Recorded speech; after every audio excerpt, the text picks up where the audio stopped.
Hello, everyone. My name is Alpha Anders, and I'm a PGY3 at Louisiana State University and the current Vice President of the Physiatrist and Training Board and former resident liaison to AAPM&R's Medical Education Committee.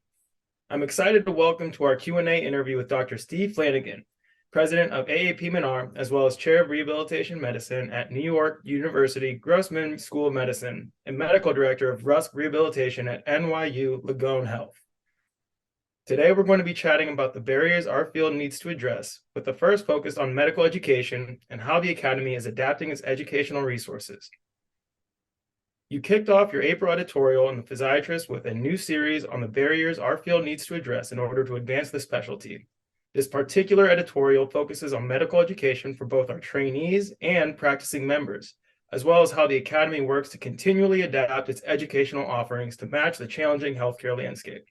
Can you tell us more about the Academy's Medical Education Committee and what they do to develop our resources?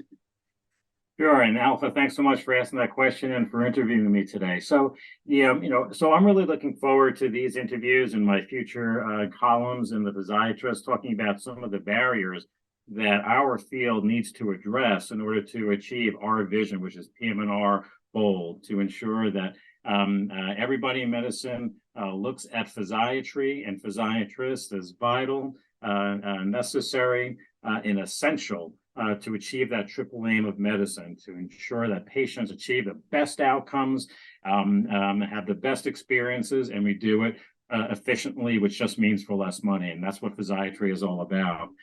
So with regards to MEC, and thank you so much for serving as our representative on MEC.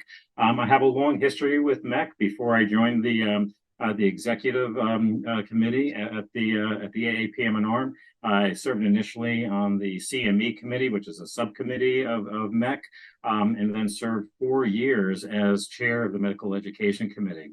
And MEC is really an important strategic coordinating committee for the Academy.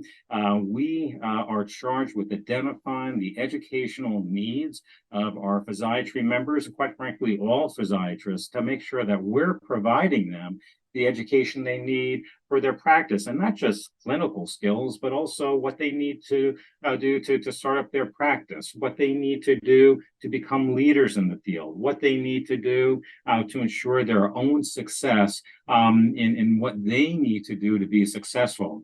We also want to make sure that we are providing the education and providing them the tools that they need to be true advocates for physiatry in their own local community. So MEC is really an important strategic coordinating committee for the Academy, and they remain very active. You know that from your own work, and the current chair, John Cianca, and his current crew are just doing a fantastic job.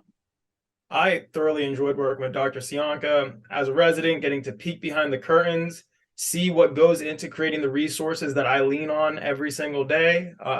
SAE prep, I was frequently visiting the website, not just the Q Bank, but diving into the videos. And I greatly appreciate as a resident the resources that are made available to us.